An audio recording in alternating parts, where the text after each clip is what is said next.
దేశంలో social media వాడకంలో బీజేపీని మించిన పార్టీ మరొకటి లేదు. అయితే దేశంలో పరిస్థితి వేరు, తెలంగాణలో పరిస్థితి వేరు. దేశమంతా బీజేపీ సోషల్ మీడియా వారియర్స్ ప్రత్యర్థుల్ని హడలెత్తిస్తుంటే తెలంగాణ బీజేపీని మాత్రం కొన్ని సోషల్ మీడియా పోస్టులు కలవరపెడుతున్నాయి. ఆ పోస్టులు సొంత పార్టీలోని కొందరిపై అనుమానాలు రేకెత్తిస్తున్నాయి. సోషల్ మీడియాలో పోస్టులపై బీజేపీ తెలంగాణ నేతలు ఫైర్ అవుతున్నారు. కావాలని కొందరు నేతలు సోషల్ మీడియాలో తప్పుడు పోస్టులు పెట్టిస్తున్నారని కమలనాథులు మండిపడుతున్నారు. మొన్నటిదాకా బీఆర్ఎస్ పై అనుమానాలు వ్యక్తం చేసిన నేతలు ఇప్పుడు సొంత పార్టీ నేతలపైన ఓ కన్నేసి పెడుతున్నారు.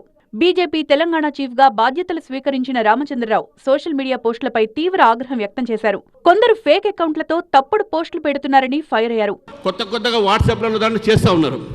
అది మనం బిలీవ్ చేయడానికి అవసరం లేదు. నా మీద నా ఎవరి మీద ఉన్నా మనం బాధపడాల్సిన అవసరం లేదు. దమ్ముంటే డమ్మి అనే మాట దగ్గర దమ్ముంటే ఎదురుగా వచ్చి పోరాడండి, అది అసలైన దమ్ము. డమ్మీలు మీరు కాబట్టి, మీకు దమ్ము లేదు కాబట్టి వెనక నుంచి మీకు పేరు లేని పేపర్లు పెట్టి సోషల్ మీడియాలో సర్క్యులేట్ చేస్తున్నారు మిత్రులారా. దానికి కూడా లీగల్ యాక్షన్ ఉంటుంది. సోషల్ మీడియాలో పోస్టులపై ఫైర్ అయ్యారు కేంద్ర మంత్రి బండి సంజయ్. తెలంగాణ బీజేపీలో గ్రూప్ రాజకీయాలు ఉండద్దన్నారు.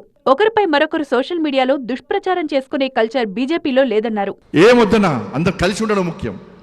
ఈయన ఈ గ్రూపు, ఆయన ఆ గ్రూపు, ఈయన అడ్జస్ట్ ఏం లేదు. అందరం నరేంద్ర మోడీ గారి బ్యాచ్. నాది ఏ బ్యాచ్ కాదు, మనది ఏ బ్యాచ్ కాదు. ఒక టీం అన్నది, ఇండియా టీం అన్నది. మన టీంకి నాయకుడు, ఏకైక నాయకుడు నరేంద్ర మోడీ గారు, మన కెప్టెన్. సోషల్ మీడియాలో పోస్టుల విషయంలో కఠినంగా వ్యవహరిస్తామన్నారు రామచంద్రరావు. బీజేపీ అధ్యక్షుడి ఎన్నిక విషయంలో అపోహలు సృష్టించారని ఆగ్రహం వ్యక్తం చేశారు. ఆ పని చేసింది సొంత పార్టీ నేతలేనన్న అనుమానం వ్యక్తం చేశారు కొందరు నేతలు.